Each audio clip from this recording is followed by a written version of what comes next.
Olá, bom dia, comunidade Paz e Bem. Meu nome é Adriana, sou a Adriana de Nanã, do Ilhéachão Monanã, que fica na zona leste de São Paulo, e tenho a grata satisfação de estar aqui mais uma manhã de quinta-feira com vocês. Bom, como toda semana, a gente não pode falhar o nosso ebó comportamental da gratidão. Ebó, para quem está chegando hoje, são rituais das religiões de matriz africana, tem uma infinidade possível, tá? E esses rituais servem para levar energias ruins embora, para trazer boas energias, para nos ajudar a nos redirecionar na vida, abrir os nossos caminhos, mas também serve, principalmente os comportamentais, para nos redirecionar, para a gente mudar algum comportamento que pode estar nos prejudicando ou prejudicando a nossa comunidade, seja a nossa família, seja a sociedade a qual nós pertencemos. E a gratidão é um desses ebós que eu gosto de fazer esse exercício com vocês aqui de quinta-feira, para que eu nunca esqueça do quanto é importante que sejamos gratos. Ah, mas acontece tanta coisa ruim, tanta injustiça na vida, Adriana. E eu vou ser grata pelo quê? Eu vou ser grata pela vida. Sou grata pela vida. Nós, de cultura tradicional, nós cultuamos a vida. Quando eu cuido do leito de um rio, eu estou cuidando da vida. Quando eu cuido dos animais, eu estou cuidando da vida. Quando eu cuido da flora, de toda a fauna, eu estou cuidando da vida. Quando eu cuido dos mais novos, estou cuidando da vida. E quando eu me atento da importância de cuidar de mim, porque esse espaço que hoje está muito comum, moderno, dizer do autocuidado, mas é fundamental, também estou cuidando da vida. Porque se eu não estou bem, eu não tenho como oferecer nada de bom para ninguém. E por isso, hoje, este ebó da gratidão eu quero oferecer a vida. Em tempos tão difíceis, em tempos com tantas perdas materiais e emocionais, é fundamental que relembremos o quanto a vida é importante, o quanto que a vida é sagrada. E por isso eu sou muito grata por estar viva, por estar com saúde, apesar de estar ficando velhinha, mas estou bem, minha família está bem. Sou grata por estar aqui com vocês, de ter esse espaço de troca com vocês e que tudo isso me fortalece toda semana. Bom, nós estamos na nossa série falando sobre caráter, sobre o valor e a importância do bom caráter presente na cultura tradicional africana. Eu tô trazendo essa reflexão porque caráter a gente sempre ouve dizer, fulano tem caráter, fulano não tem caráter. Mas o quanto que a gente reflete sobre isso? O que é ter um bom caráter? E quanto mais eu pesquiso e reflito sobre isso, eu entendo que caráter é algo a ser cultivado. Para ter uma boa vida, é necessário ter um bom caráter. E ter um bom caráter, da perspectiva da matriz africana, é você ser um bom filho, ser um bom pai, ser um bom marido, uma boa esposa, né, uma boa mãe, um bom companheiro, uma boa companheira. Você se comprometer no bem viver da sua família, como também da sua comunidade. Porque não é de um bom caráter eu estar bem em detrimento de todos os outros que estão à minha volta, que alguns podem chamar de egoísmo. Como também não é de um bom caráter eu doar tudo e não cuidar de mim. É necessário equilíbrio. E dentro dessa reflexão do bom caráter, eu quero trazer muito uma proposta relacionada ao orixá, né? Na cultura ocidental, quando vem essa figura do Deus, do ser único, e muitas vezes utilizado esse Deus como ferramenta de controle e manipulação, onde se coloca essa figura de Deus muitas vezes punitivo, vingativo, mas também aquele o provedor, né? Onde parece que tudo na minha vida para acontecer, é lógico, eu não estou viva sem que Olodumare permita, não estou dizendo, negando a existência dessa energia, desse ser supremo, que é Olodumare, ou Deus, ou Buda, né, para Alá, cada cultura tem um nome, mas todos se referem a essa energia suprema. Eu devo a vida a ele. Porém, dentro dessa vida, eu tenho também as minhas responsabilidades. E eu tô querendo dizer dessa proposta onde só acontece qualquer coisa na minha vida a partir de uma presença divina, mágica, tirando a nossa responsabilidade na condução da nossa vida. Vários outros vídeos, principalmente quando eu estava falando sobre Ori, falei bastante sobre, a gente falou sobre caráter, eu falei da história do Ori, de Adjalá, né, do nosso Ori, a cabeça, que forma a nossa cabeça, que não existem duas cabeças iguais, mas eu falei bastante também sobre o livre-arbítrio e da importância do livre-arbítrio. O livre-arbítrio é um direito supremo. Com o livre-arbítrio significa que eu sou responsável pelos meus atos. E muitas vezes somos responsáveis pela vitória ou derrota da nossa existência. Quando eu opto por ser grata, ao invés de ingrata, eu estou usando o meu livre-arbítrio. Porque todos nós somos atravessados por coisas boas e coisas ruins.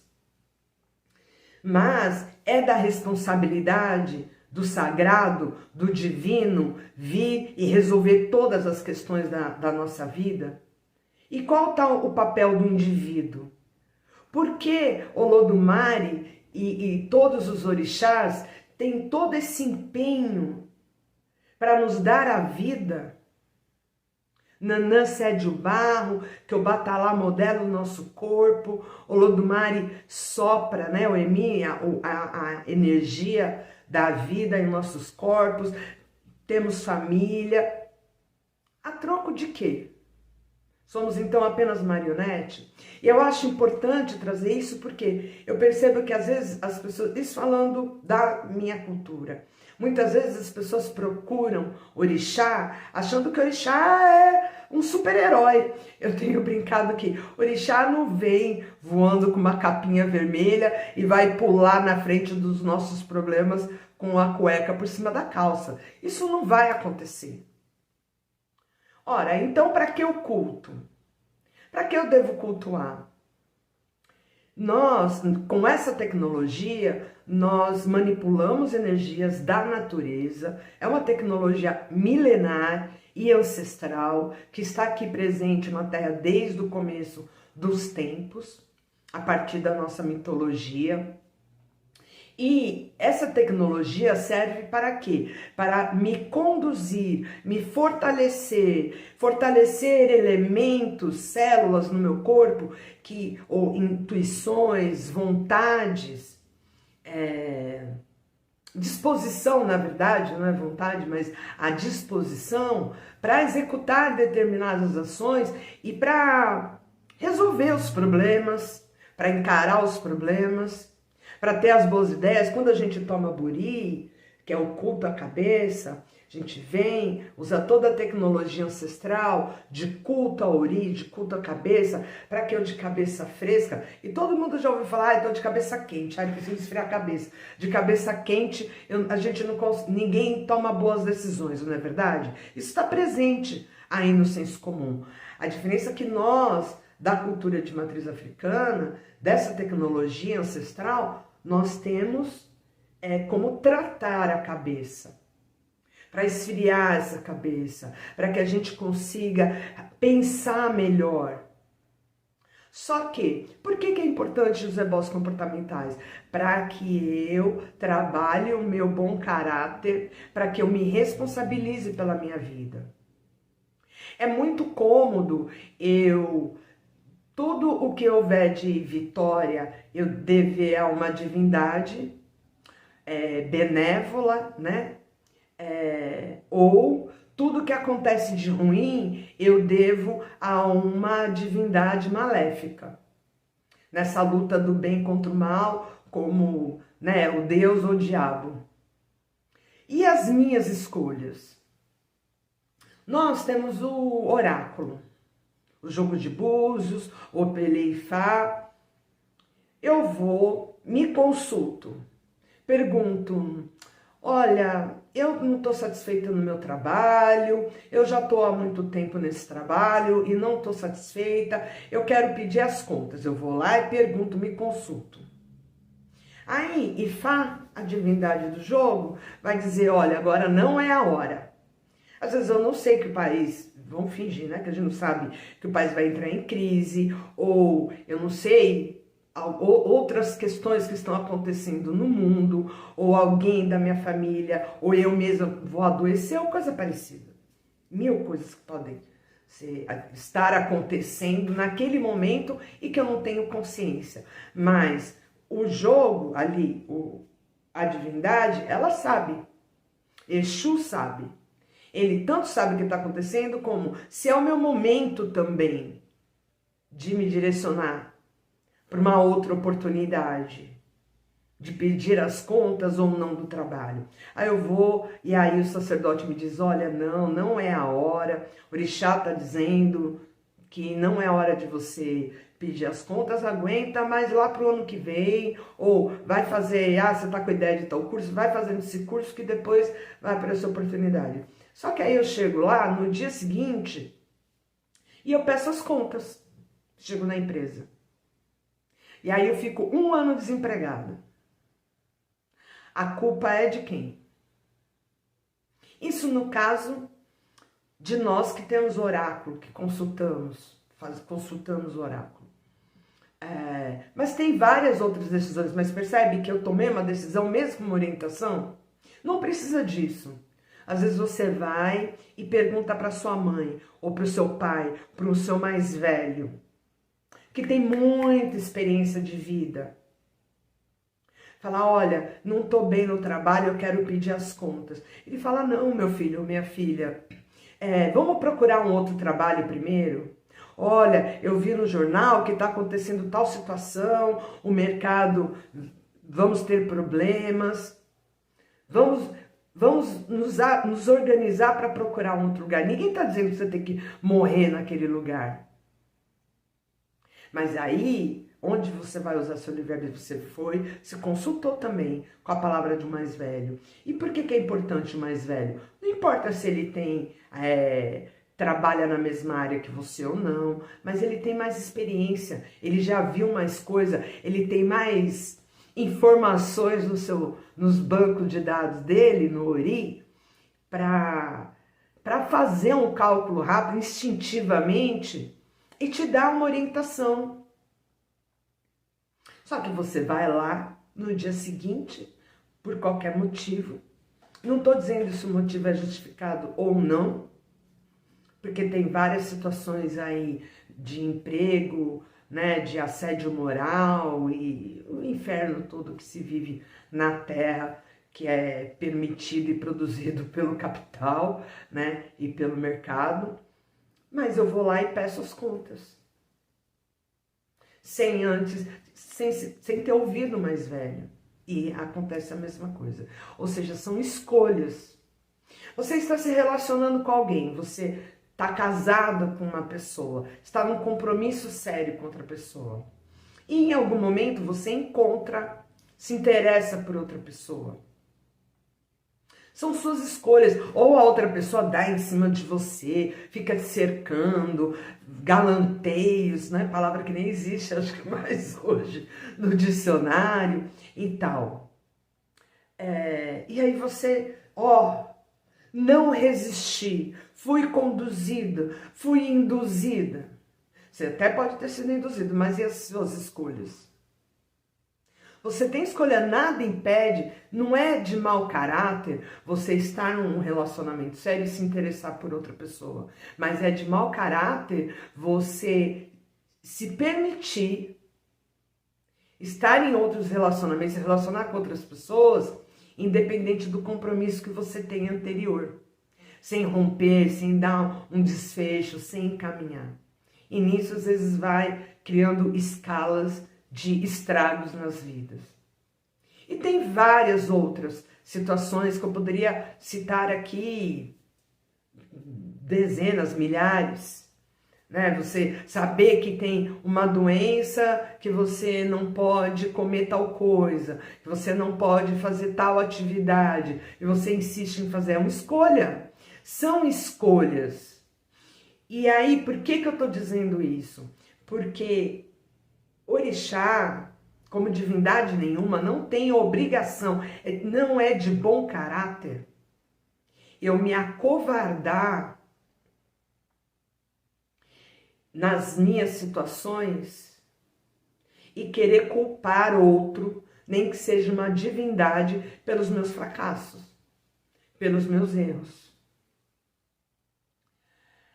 Nós temos escolha sempre. Você tem escolha.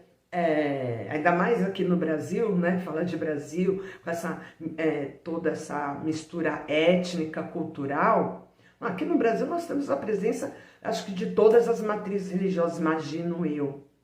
Né? Nem vou me atrever, nem me atrevo a querer relatar todas, porque com certeza eu não conheço todas.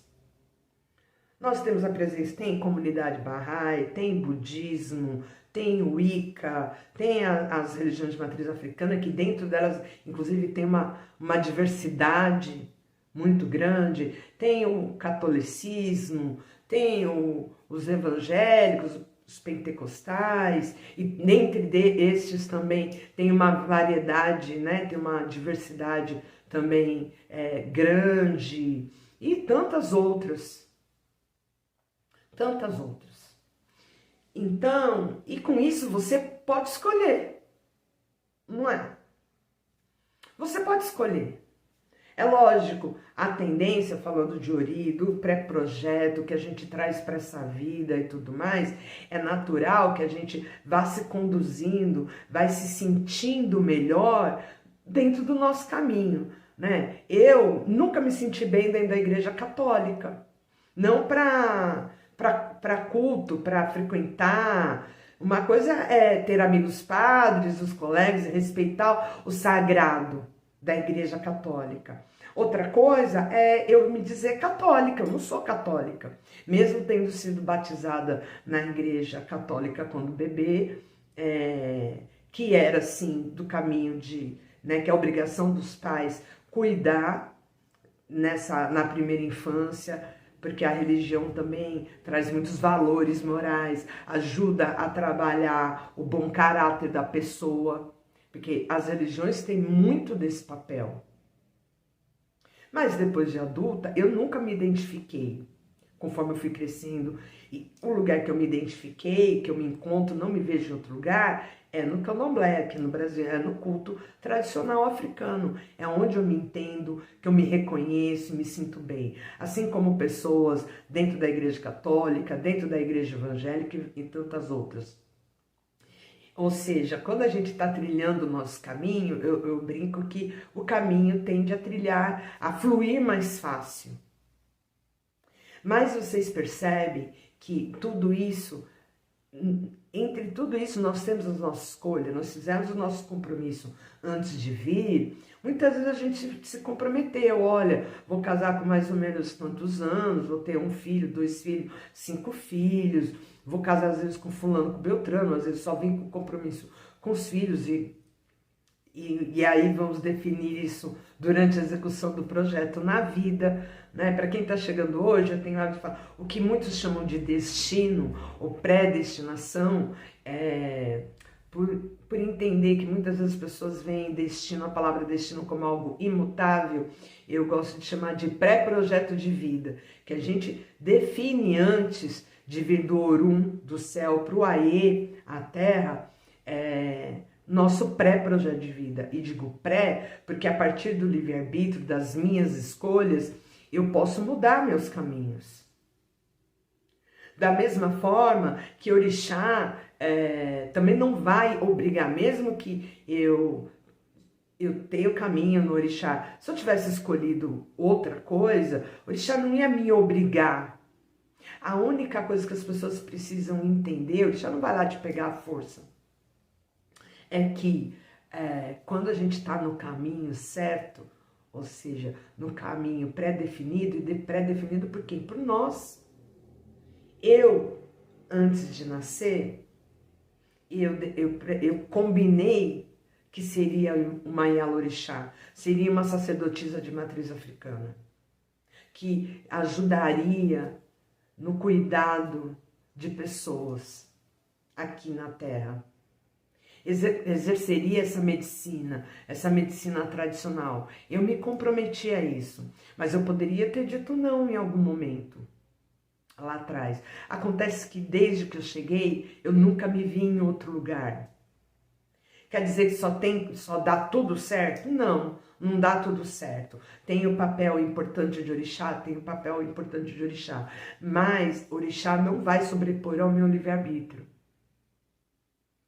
Nem Orixá, nem ninguém. Então, eu acho muito importante a gente, para pensar num bom caráter, a gente pensar na responsabilidade dos nossos atos e das nossas escolhas.